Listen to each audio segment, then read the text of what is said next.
नमस्कार, स्वागत छ दर्शकवृन्द यहाँहरूलाई कार्यक्रम प्राइम कर्पोरेटमा। म रोहन श्रेष्ठ। प्राइम कर्पोरेटको आजको यस श्रृङ्खलामा हामी ब्याङ्किङ सेक्टरको विषयमा कुराकानी गर्न गइरहेका छौँ। अझ त्यसमाथि पनि विकास ब्याङ्कलाई मूलभूत रूपमा चाहिँ केन्द्रमा राख्न गइरहेका छौँ। त्यसको लागि आज हामीसँग हुनुहुन्छ सिन्धु विकास ब्याङ्कका अध्यक्ष, आज हामीसँग हुनुहुन्छ राजेन्द्र कुमार श्रेष्ठ। स्वागत छ यहाँलाई। हजुर, नमस्कार। आरामै हुनुहुन्छ? आरामै छ। सबभन्दा पहिला त अलिकति अब ब्याङ्किङ सेक्टरको कुरा गरिरहेका छौँ। आज हामीले मूलभूत रूपमा आज विशेष त विकास ब्याङ्ककै कुराहरू गरिरहँदाखेरि चाहिँ सिन्धु विकास ब्याङ्ककै विषयमा अलिकति चाहिँ कुरा कोट्यौँ। सुरुवातदेखि आजसम्म कस्तोको रूपमा चाहिँ अहिलेको बेलामा यो ब्याङ्क अगाडि बढिरहेको छ? हाम्रो सिन्धु विकास ब्याङ्क चाहिँ जुन तपाईँको ग्रामीण क्षेत्रमा ब्याङ्किङ पहुँच नपुगेका ठाउँमा ब्याङ्किङ पहुँच पुर्याउनु भन्ने उद्देश्यले हामीले मतलब ब्याङ्क स्थापना गरेका हौँ र अहिले लगभग जुन हामीले सोचेको भन्दा राम्रो हिसाबले अगाडि बढेको छ र मतलब जुन जहाँ जहाँ हामीले ब्रान्च विस्तार गरेका छौँ त्यहाँ वित्तीय पहुँच पनि पुगेको छ र त्यहाँ मतलब जुन ठाउँमा हामी मतलब जुन हाम्रो ब्रान्चहरू खुलेको छ त्यहाँ आर्थिक कारोबार गतिविधि पनि बढेको अवस्था छ। भन्नाले ओभरअल राम्रै गइरहेको छ। अहिलेको पर्फर्मेन्स चाहिँ कस्तो छ? अब यो आर्थिक वर्षकै कुरा गरौँ न, किनभनेदेखि कोभिड महामारीको कारणले गर्दाखेरि चाहिँ अप्ठ्यारो परेको अवस्था रहेको छ, यद्यपि रहेको छ भन्दाखेरि यो वर्षको पर्फर्मेन्स कस्तो रह्यो? यो वर्ष लगभग कोभिडले गर्दा के असर त परेको छ, तैपनि मतलब जुन कोभिडले जसरी मतलब जुन असर पर्या देखिया थियो त्यसलाई अलि रिकभरी भएको छ, राम्रै छ भनौँ न। केही त मतलब कोभिडले माइनसै भएको छ र समग्रमा हेर्दाखेरि मतलब जुन ठिकै छ। भन्नाले कस्तो किसिमको? अब अलिकति अब यस्तो छ तपाईँको जुन अब मतलब जुन तपाईँको जुन ग्राहकहरूले भने ऋणीहरूले पनि मतलब जुन राष्ट्र ब्याङ्कले जुन मतलब तपाईँको जुन फ्यासिलिटीको कुराहरू आएको छ र त्यसमा जुन तपाईँ इन्ट्रेस्ट छुटको कुराहरू आएको छ, त्यसमा इन्ट्रेस्ट छुट दिएर अगाडि बढेको अवस्था छ भने ग्राहकहरू सन्तुष्ट भएर पनि अगाडि बढेको, तैपनि अब अलिकति रिकभरी जुन हुन चाहिँ बाँकी छ। तैपनि मतलब जुन समग्रमा जुन कोभिडले जति क्षति पुगेको छ त्यस्तो अवस्थामा पनि अलि राम्रै हाम्रो कति चाहिँ धकेलिएको अवस्था रहेको छ समग्र? यदि चाहिँ अब सिन्धु विकास ब्याङ्कलाई नै हामीले बेसमा राखेर कुरा गर्ने र ओभरअल यो विकास ब्याङ्कको चाहिँ सेक्टरको कुरा गर्ने होइन, ढकिलन त केही न केही ढकेलेकै छ। यत्रो मतलब तपाईँको चैतदेखि नै जुन कोभिडले गर्दा समस्या भयो, 8-9 महिना भइसक्यो। समग्र सबै वित्तीय संस्थाहरू केही न केही ढकेलेको त छ, तैपनि त्यसका बावजुद पनि भनौँ न राम्रै छ, भनौँ समग्रमा राम्रै छ। भन्नाले त्यस्तो समस्याहरू आइरहेको छैन। अब यो ब्याङ्किङ सेक्टरको कुरा गर्दा अघि तपाईँले पनि भन्नुभयो, अब भन्नको लागि चाहिँ गाउँ गाउँमा ब्याङ्क भनेर भनिएको छ, वडा वडामा ब्याङ्क पुग्नुपर्छ भनेर भनिएको छ, ब्याङ्किङ पहुँचका कुराहरू रहेका छ। त्यसमा चाहिँ अलिकति समस्या भएको हो कि भन्ने किसिमको चाहिँ आम सर्वसाधारण चाहिँ बुझाइरहेको छ। कतिको त्यो साँच्चै नै के ब्याङ्कलाई चाहिँ हामीले आम सर्वसाधारणसँग पुर्याउन सकिसकेको अवस्था रहेको छ? होइन, मैले थाहा भएअनुसार हाम्रो सिन्धु विकास ब्याङ्क पनि लगभग 10 वर्ष पुरा गरिसकेको अवस्था छ। र पहिला के थियो भने वाणिज्य ब्याङ्कहरू चाहिँ काठमाडौँ मतलब जुन काठमाडौँ उपत्यका केन्द्रित थियो र डेभलपमेन्ट ब्याङ्कहरूले चाहिँ मतलब गाउँतिर जुन जान थाल्यो, त्यसपछि गाउँमा मतलब तपाईँको जुन आर्थिक गतिविधि पनि बढेर पछिल्लो कार्यकाल लगभग 5-7 वर्षपछि ल भएला 5-7 वर्ष अगाडिदेखि मात्र वाणिज्य ब्याङ्कहरूले चाहिँ गाउँतिर लगानी गर्न थाले अवस्था छ र डेभलपमेन्ट ब्याङ्कले चाहिँ गाउँ गाउँमा ब्याङ्किङ पहुँच नपुगे मतलब जुन ठाउँमा ब्याङ्किङ पहुँच पुर्याएको छ र मतलब त्यहाँ मतलब आर्थिक गतिविधि भनौँ मतलब जुन चलायमान बनाउन ठुलो भूमिका चाहिँ खेलेको छ, भइरहेको छ। सिन्धु विकास ब्याङ्क अलिकति स्थापना कालको कुरा गरौँ, कसरी सुरुवात गरियो? स्थापना कालमा चाहिँ तपाईँको के छ भने माओवादी द्वन्द्वकाल सिद्धिएको अवस्था र ब्याङ्क पहुँच चाहिँ धेरै ठाउँ नपुगेको अवस्थामा सिन्धु विकास ब्याङ्क खोल्नुपर्छ भनेर हामीले स्थापना गरेका हौँ र त्यसका बावजुद हामीले खोल्दाखेरि धेरै मतलब ब्याङ्कहरू शाखा नभएको ठाउँमा हामीले धेरै ठाउँमा ब्याङ्क विस्तार गरेका छौँ र त्यसपछि मतलब जहाँ जहाँ ब्याङ्कको शाखाहरू विस्तार गर्यो त्यहाँ आर्थिक चलायमान पनि भएको छ र आर्थिक गतिविधि पनि बढेको छ र मतलब मान्छेले जुन तपाईँको व्यवसाय गर्न सहज पनि भएको छ। व्यवसाय गर्न कस्ता किसिमका चाहिँ व्यवसाय हुँदो रहेछन्? कस्ता किसिमले चाहिँ त्यो के भनिन्छ भने नि, एउटा ब्याङ्किङ सेक्टरलाई अहिले मात्र होइन विगतदेखि नै लाग्ने आरोप भनेको चाहिँ के हो भने केही मानिसहरूको मात्रै पहुँचमा चाहिँ ब्याङ्किङ सेक्टर पुग्यो, सबैसँग पुगेन होला। अकाउन्ट होल्डर होला, तर चाहिँ ऋणकै कुराहरू होला, अथवा चाहिँ कसैले चाहिँ व्यवसायको सुरुवात गर्नको लागि नै कुराहरू होला। यसमा चाहिँ आम सर्वसाधारणहरूसम्म ब्याङ्किङ पहुँच पुग्न सकेन, आम सर्वसाधारणहरूको हातमै रहेन। त्यो सर्टेन अलिकति ठालु भनेर भनिन्छ नि, जुन शब्द हामीले प्रयोग गर्छौँ नि, त्यस्ताहरूको मात्रै हातमा चाहिँ ब्याङ्किङ सेक्टर पुग्यो भन्ने चाहिँ ब्याङ्किङ सेक्टरलाई आरोप लाग्छ।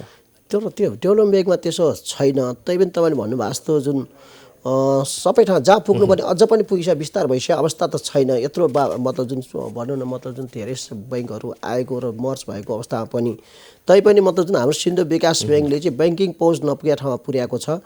र मतलब जुन तपाईँको हाम्रो भने जुन ग्रामीण भेगको जनतालाई कसरी जीवनस्तर उकास्ने, ब्याङ्किङ पहुँचमा कसरी पुर्याउने र आर्थिक गतिविधि कसरी चलायमान बनाउने भन्ने पनि हाम्रो मुख्य उद्देश्य हो। त्यो अनुसार हामीले अगाडि बढेको खोइ त साँच्चै त्यो चाहिँ अब विकास ब्याङ्कहरूले त्यो चलायमान बनाउन सफल भएको छ त? यदि चलायमान बनाएको भएदेखि त धेरै हदसम्म चाहिँ हामीले आम सर्वसाधारणहरू जसले चाहिँ लगानी गरिरहेका हुन्छ उनीहरूको चाहिँ जीवन स्तर पनि चाहिँ उकास्न सकिन्थ्यो होला, तर त्यस्तो भएको सरसर्ती हेर्दाखेरि त पाइँदैन। तर होइन, त्यो तपाईँले हजुरले भन्नुभएको ठिकै हो। तर हाम्रो जुन जुन क्षेत्रमा हामीले बैङ्क विस्तार गरेका छौँ त्यहाँ मतलब धेरै नै तपाईँको आर्थिक गतिविधि बढेकै छ। र मतलब सानो तिनोदेखि भनिहालेँ जुन हाम्रो भने त मतलब मध्यम वर्गीय जुन लगानी हो त्यसमा भनौँ न सबैजना बैङ्किङ पहुँचमा सन्तुष्ट छन् र खुसी पनि छन्। र कस्तो कस्तो सेक्टरमा लगानी भइरहेको छ? हाम्रो धेरै जस्तो कृषि, व्यापार व्यवसाय भनौँ, पर्यटन भनौँ, त्यतातिर बढी गएको छ। लगानी चाहिँ यस्ता सेक्टरहरूमा बढी भइरहेको छ, होल्ड हुने ठाउँहरूमा त भएको छैन। एउटा कुरा नि सर, यो चाहिँ अब यसरी ब्याङ्किङ पहुँचका कुराहरू हामीले गरिरहेका छौँ, त्यस्तै गरी चाहिँ लगानी प्रवर्धनका कुराहरू गरिरहेका छौँ। त्यो लगानी प्रवर्धन गर्नको लागि चाहिँ के छ, आम सर्वसाधारणहरू जसले चाहिँ लगानी गर्न चाहिरहेका छन् उनीहरूको अपेक्षा चाहिँ कस्तो हुँदो रहेछ? उनीहरूको के कुरामा चाहिँ अपेक्षा उनीहरूले राख्दो रहेछन्? होइन, उनीहरूको अपेक्षा भने चाहिँ तपाईँको जुन एक नम्बर त भने मतलब जुन सहज हिसाबले मतलब जुन तपाईँको कर्जा पाउनु पर्यो र मतलब जुन अब तपाईँ इन्ट्रेस्टको कुराहरू जुन तपाईँको इन्ट्रेस्टमा नि अलिक कम्पिटिसन छ र छिटो छरिटो चाहिँ ब्याङ्किङ मतलब जुन छ नि ब्याङ्किङ ऊ चाहिँ होस् भन्ने चाहिँ चाहन्छन्। कस्तो किसिमको सेवा सुविधाहरू दिएको छ हामीले? हामीले त मेन त तपाईँको कृषि भयो, मतलब जलविद्युत भयो, जलविद्युत भन्दा पर्यटन भयो, अनि व्यापार व्यवसाय भनौँ त्यतातिरै छौँ बढी। लगानीको सेक्टरको कुरा गर्दाखेरि आम सर्वसाधारणहरूको बचतबाट नै ब्याङ्किङ सेक्टर चाहिँ रन हुने हो। आम सर्वसाधारणहरूको बचतको लागि, बचतकर्ताहरूको लागि र त्यस्तै ऋणीहरूको लागि चाहिँ सुविधा के दिएको छ? अब यस्तो छ, तपाईँको अहिले सबै क्षेत्रमा कम्पिटिसन छ र बचतकर्ताहरूलाई पनि मतलब जुन अब भनौँ मतलब तपाईँको हामीले अब भनौँ एउटा जुन हाम्रो ऊ छ त्यो अनुसार हामीले मतलब इन्ट्रेस्टहरू दिएका छौँ। र मतलब जुन लगानीकर्ताले नै अहिले हामी वाणिज्य ब्याङ्कसँग कम्पिटिसन गर्नुपर्ने अवस्था छ। भनौँ न लगभग डेभलप ब्याङ्क भए पनि सबै ठाउँ वाणिज्य ब्याङ्क पुगेको अवस्था छ धेरै ठाउँमा। त्यो वाणिज्य ब्याङ्कहरूसँग कम्पिटिसन गर्नुपर्ने अवस्था भएर हामीले इन्ट्रेस्टमा जुन तपाईँ वाणिज्य ब्याङ्कहरूसँग कम्पिटिसन गरेर इन्ट्रेस्टमा जुन लगानी गर्दा कर्जामा हामीले एकदमै भनौँ सक्ने वाणिज्य ब्याङ्क सरसरमा हामीले कर्जा प्रवाह गरेका छौँ। चुनौती चाहिँ के छ? चुनौती त धेरै छ। तपाईँको जुन अहिले जुन कोभिडले गर्दा त धेरै चुनौतीहरू छन्। अब मतलब तपाईँको जुन अहिले भनौँ न मतलब जुन धेरै अब कोभिडले गर्दा आर्थिक गतिविधिमा के न के असर गरेको छ, त्यो पनि एउटा चुनौती नै हो नि। चुनौतीहरू चाहिँ के छ? चुनौती त धेरै छन्। तपाईँको जुन अहिले मतलब जुन हाम्रो भने त एक्चुअलमा विकास ब्याङ्क भने ग्रामीण भेगमा बढी जुन मतलब शाखा भएको अवस्था छ र त्यसमा मतलब जुन एउटा जुन सबै क्षेत्रमा बैङ्क वित्तीय पहुँच पुर्याउनु पनि हाम्रो मेन उद्देश्य पनि हो। त्यो अनुसारको चुनौतीहरू धेरै छन्, चुनौती पनि छन्, फेरि अवसर पनि छन् कि।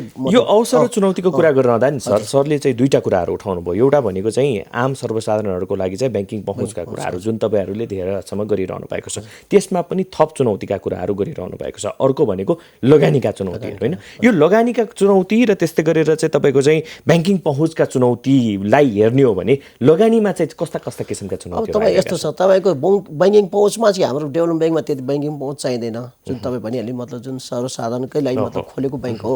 र मतलब तपाईँको चुनौती भन्दाखेरि मतलब जुन त्यो अब त्यो क्षेत्र पहिचान गर्नलाई चुनौती छ। मतलब धेरै जस्तो हाम्रो भने चाहिँ मतलब गाउँ भनौँ मतलब जुन तपाईँको गाउँ केन्द्रित धेरै छ, त्यसलाई चाहिँ मतलब व्यवसाय पहिचान गर्नलाई चाहिँ अलिकति चुनौती छ। जस्तै भन्दाखेरि खास तपाईँको ठुल्ठुलो उद्योग धन्दाहरू त मतलब जुन हाम्रो डेभलप ब्याङ्कले गरेका छैनौँ। अब ठिक मजुला खालको नि मतलब जुन पहिचान गरेर मतलब जुन हामीले लगानी गरिरहेका छौँ भनौँ त्यसमा चुनौती छ। र त्यस्तै गरेर चाहिँ ब्याङ्किङ पहुँचका कुरा गर्ने हो भनेदेखि कस्तो रूपमा चाहिँ, किनभने तपाईँहरूकै जिम्मामा चाहिँ यति बेला आम सर्वसाधारणहरूमा गाउँसम्म चाहिँ ब्याङ्किङ पहुँच विस्तार गर्नुपर्छ भनेर भनिरहँदाखेरि त्यो पहुँच विस्तार गर्नको लागि आएको चुनौतीहरू चाहिँ के छ? त्यसलाई के छ भने खास यस्तो छ, तपाईँको मान्छेलाई फेरि अवसरको रूपमा खुसी पनि भएको छ। अब भनौँ मतलब तपाईँ के छ भने कुनै ठाउँमा बैङ्कको ब्रान्चै नभएको अवस्थामा जुन बैङ्कको ब्रान्च गएको छ रेमिटेन्सदेखि सबै साट्न पाउने भनौँ मतलब तपाईँको जुन अब लोनै लिन पाउने भएर एक दिन हिँड्नुपर्ने मान्छेहरू त्यो ठाउँमा बैङ्कको शाखा पुगिसकेपछि धेरै खुसी पनि भएको छ, त्यो अवसरको रूपमा पनि ल्याएको छ र उहाँहरूको सपोर्ट पनि पाएको छ हामीले चाहिँ। र त्यसमा चुनौती चाहिँ के रह्यो त फेरि? चुनौती भन्दाखेरि तपाईँको खास अब भनिहालेँ नि मतलब त्यहाँ अब कहिलेकाहीँ मतलब जुन तपाईँको कुनै ठाउँमा तपाईँको यो जुन हाम्रो अब नेटवर्कको अलिक समस्या भनौँ न होइन, त्यस्तो समस्या अब कुनै ठाउँमा बाटोको पहुँच नपुगेका ठाउँ हुन्छन्, त्यो चुनौतीहरू छन्। बाटोको पहुँच नपुगेका एकदम दुर्गम क्षेत्रमा पनि हामीले ब्याङ्किङ पहुँचलाई आम सर्वसाधारणहरूको लागि चाहिँ ब्याङ्किङ पहुँच पुर्याइसक्न सकेको अवस्था रहेको छ अथवा चाहिँ त्यसमा अझै केही गर्नुपर्ने? हामीले पुर्याइसकेका छौँ र मतलब अहिले भनौँ भर्खर पनि खोल्यौँ मतलब जुन हामीले ठोकरबाट भन्ने ठाउँमा त्यो एउटै बैङ्क छैन। उहाँहरूको के छ भने तपाईँ चेक साट्न पनि ल 3 घन्टा तल हिँड्नुपर्ने र 3 घन्टा चेक साटेर फेरि माथि जानुपर्ने अवस्था थियो, दिनभरि लाग्थ्यो कि। अब भनौँ रेमिटेन्सहरू धेरै आउँछ गाउँतिर, अहिले हाम्रो ब्याङ्क मतलब पुगिसकेपछि धेरै मान्छे खुसी छन्, धेरै सपोर्ट पनि गरेको छ कि मतलब सिन्धु विकास ब्याङ्क आइसक्यो, हामीले फेसिलिटी पायो। एउटा कुरा नि सिन्धुलाई मात्रै सिन्धुलाई अलिकति केन्द्रमा राखेर हेर्ने र सबै विकास ब्याङ्कको चाहिँ सेक्टरको कुरा गर्ने हो भनेदेखि राज्य पक्षबाट गर्नुपर्ने कुराहरू के छ? राज्य पक्षबाट अब तपाईँको जुन यहाँ कुराहरू त उठिरहेछ होइन, मतलब जुन वाणिज्य ब्याङ्क जतिकै मतलब जुन अब तपाईँको ब्याङ्क ग्यारेन्टी फेसिलिटीहरू त के पाएको छ। अब ब्याङ्क ग्यारेन्टीको मतलब फेसिलिटीहरू अब मतलब एलसी हामीले पाउँदैनौँ, जुन चाहिँ व्यापार व्यवसायलाई जुन क श्रेणीले जति हामीले पाउँदैनौँ वाणिज्य ब्याङ्क जति, तर त्यसमा अब अलिकति भनौँ वाणिज्य ब्याङ्कले पनि पाउनुपर्छ भनेर जुन आवाजहरू त डेभलपमेन्ट ब्याङ्कले पनि पाउनुपर्छ भन्ने आवाजहरू त उठिरहेछ विकास ब्याङ्कले। अब त्यो चाहिँ अलिकति राज्यले फेसिलिटी दियो भने विकास ब्याङ्कले धेरै गरेको छ, वित्तीय पहुँच नपुगेको ठाउँमा विकास ब्याङ्कले धेरै पुर्याएको छ।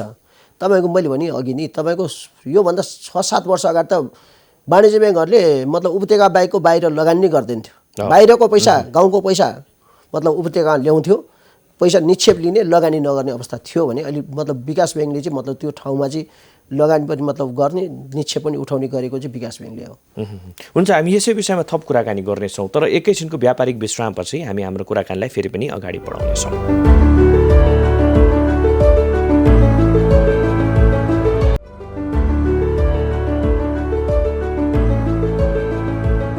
विश्रामपछि पुनः स्वागत छ। आज हामी ब्याङ्किङ सेक्टरको विषयमा र त्यस्तै गरेर चाहिँ ब्याङ्किङ सेक्टरको भूमिका अझै राष्ट्र निर्माणको लागि, उद्योग व्यवसायलाई थप प्रवर्धन गर्नको लागि लगायतका विषयमा आज हामी कुराकानी गरिरहेका छौँ। त्यसको लागि आज हामीसँग सिन्धु विकास ब्याङ्कका अध्यक्ष यति बेला हाम्रो स्टुडियोमा हुनुहुन्छ। फेरि पनि उहाँलाई स्वागत गरौँ। पुनः स्वागत छ यहाँलाई। धन्यवाद। एउटा कुरा नि यो ब्याङ्किङ सेक्टर र निजी क्षेत्रको कुरा गर्ने हो भनेदेखि है, उद्योगी व्यवसायीहरूको त्यस्तै गरेर चाहिँ लगानीकर्ताहरूको कुरा गर्ने हो भनेदेखि अलिकति 36को आँकडा हो कि जस्तो हुन्छ कि एउटा किसिमको आशा अपेक्षा व्यवसायीहरूले ब्याङ्किङ सेक्टरबाट राख्ने, ब्याङ्किङ सेक्टरका प्रतिनिधिहरूले व्यवसायीहरूबाट चाहिँ एउटा किसिमको आशा अपेक्षा राख्ने र त्यो चाहिँ कहिले पनि मिट नहुने हो कि भन्ने जस्तो चाहिँ फिल आउँछ। त्यो कतिसम्मको सही हुन आउँछ? त्यो खास त यस्तो रहेछ, मैले पनि भनौँ मतलब जुन हामीले पनि सोधा के छ भने एकजना सेवा दिएर मतलब जुन मतलब भनौँ त्यो लगानीको जुन प्रतिफल कमाउने हो होइन। अब त्यो तपाईँले भन्नुभएको जस्तो जुन अब व्यापारीले भनौँ तपाईँको इन्ट्रेस्ट घटाउनुपर्छ भन्ने मतलब अब अहिले कोभिडकै कुरालाई लिने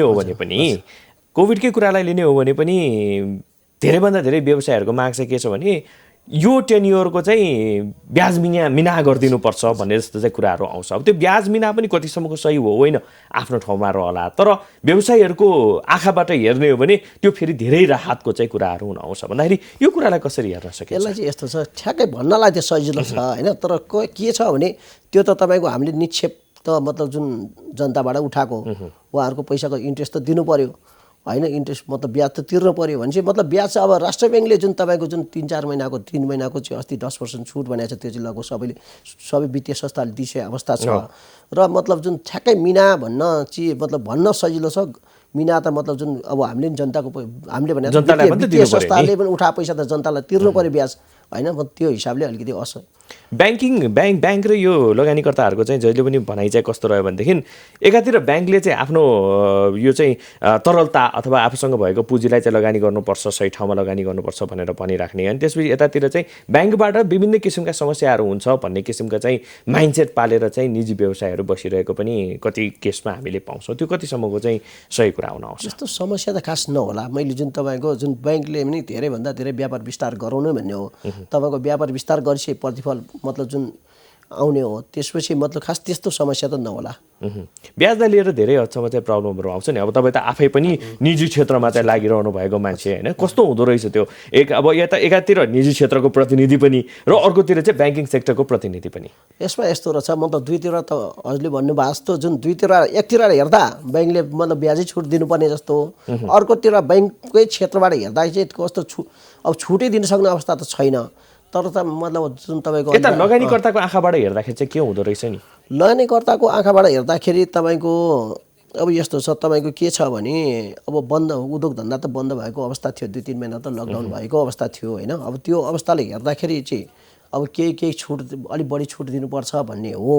तर त्यसमा पनि ब्याङ्क वित्तीय संस्थाले कति सक्छ भनौँ मतलब राष्ट्रिय नीति के छ त्यो अनुसार अगाडि बढ्नुपर्ने हुन्छ। भन्नाले त्यो चाहिँ मिनाहा नै भन्ने चाहिँ अलिकति हुँदैन।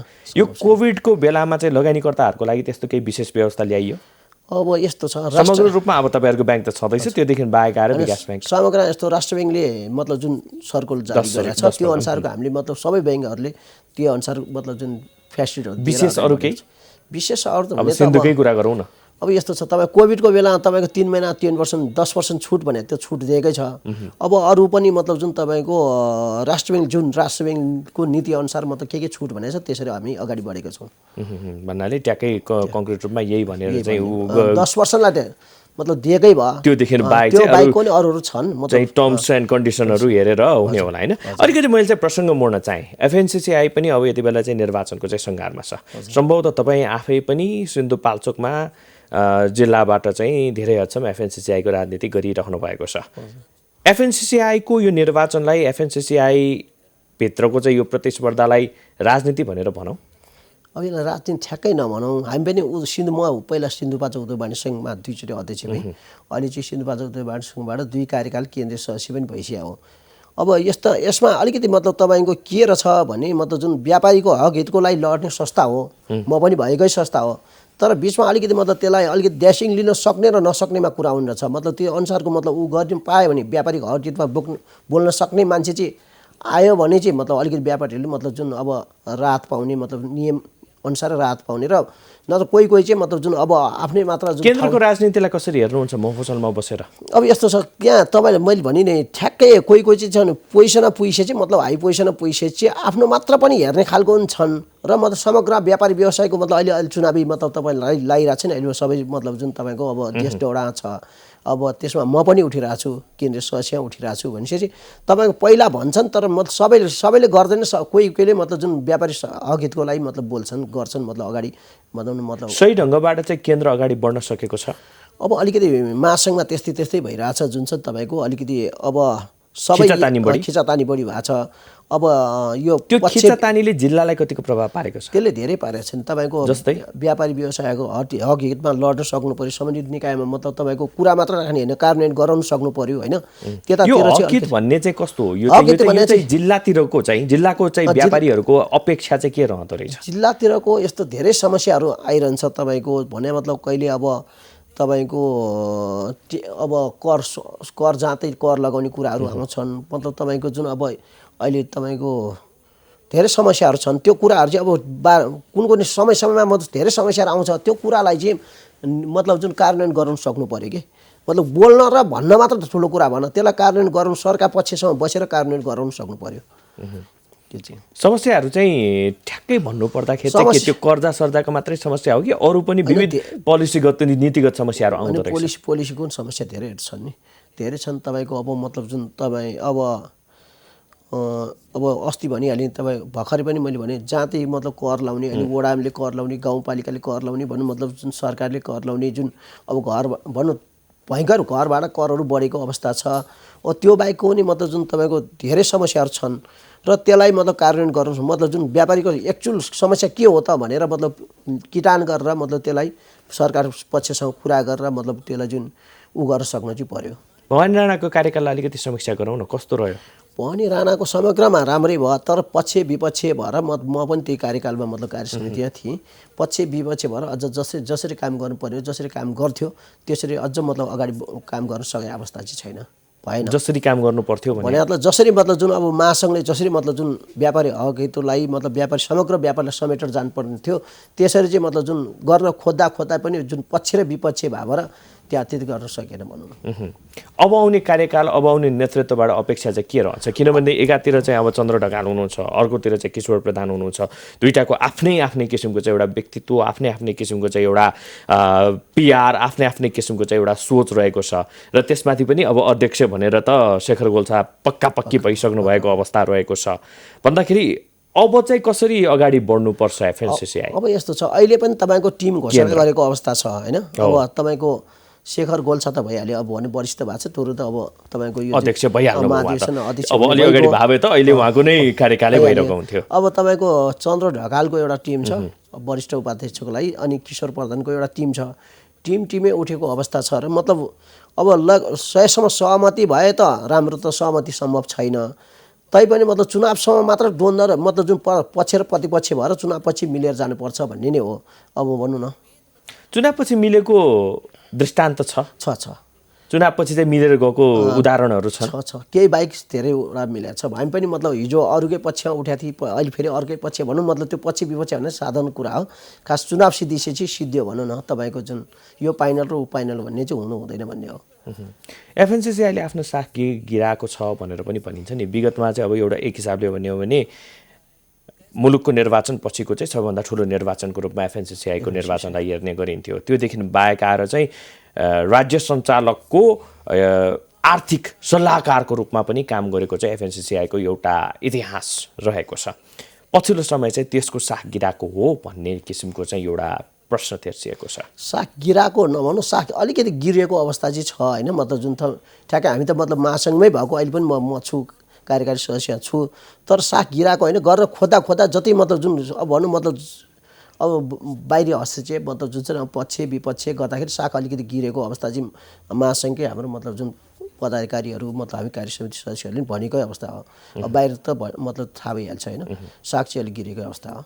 तर त्यति भन्दै पनि कङ्क्रिट रूपमा चाहिँ केही गर्न सकिएको अवस्था रहेको छैन। सकिया अवस्था भन्दा अब यो चुनाव बाहेक अर्को विकल्प छैन अब चुनावै आइसकेको छ होइन अब नयाँ अध्यक्षले अलिकति अब साख गिरेको साखलाई माथि लानुहुन्छ भन्ने अपेक्षा लिएको छौँ। यो चाहिँ आम सर्वसाधारण चाहिँ कस्तो हुँदो रहेछ भनेदेखि आम सर्वसाधारणको बुझाइ चाहिँ उद्योगी व्यवसायभित्र चाहिँ यस्तो नभइदियो हुने किनभने उद्योगी व्यवसायलाई त एउटा सामान्य ढङ्गबाट चाहिँ उनीहरूले सोचिरहेको हुन्छ नि त होइन एउटा चाहिँ अब यो लगानीकर्ताहरू हो यिनीहरू भनेको चाहिँ सबै मिलेर गयो भनेदेखि चाहिँ राष्ट्र समुन्नत हुनको लागि चाहिँ मद्दत गर्छ भनेर भनिरहँदाखेरि यस्तो किसिमको चाहिँ एउटा विभाजनले चाहिँ अलिक पोजिटिभ मेसेज जाँदैन कि भन्ने पनि हो। यहाँ त तपाईँले भन्नुभएको जस्तो जुन यो व्यापारी व्यवसायको संस्था हो होइन उद्यमी व्यवसायहरूको संस्था तर यहाँ मतलब जुन तपाईँको अलिक बाहिरी चलखेल नभए राम्रो हुन्छ भन्ने सबैको सोच हो। बाहिरी चलखेल हुन्छ है बाहिरी चलखेल भने अब मतलब कोही लडाउन खोज्ने कोही मतलब के गर्न खोज्ने पनि हुन्छ नि होइन अब यहाँ त सबै मिलेर जाँदा राम्रो हो तैपनि मतलब चुनाव भने जहाँ पनि हुन्छ प्रजातान्त्रिक हिसाबले जिल्लाकोहरूलाई त चाँदी कटाइ हुन्छ भनिन्छ नि यो निर्वाचनको बेलामा पैसाको त खोलै बग्छ रे त्यस्तो त होइन खास जसरी बाहिर भनेको छ त्यस्तो होइन। अब जिल्लाको पनि के छ भने तपाईँको जिल्ला उद्योग वाणिज्य सङ्घ अध्यक्षहरूले उद्योग वाणिज्य सङ्घको अध्यक्षहरूले भोट हाल्न पाउने हो जिल्लाले सिफारिस गरेर पठाइसकेपछि र उनीहरूले नै मतलब भोलि अब कुन चाहिँ मतलब नेतृत्व आउँदाखेरि मतलब जिल्लाको हितको लागि काम गर्न सकिन्छ भनेर छान्ने हो त्यस्तो पैसा खोला बगाउनु त होइन खास पैसा खोला बग्दैन त्यस्तो बग्दैन।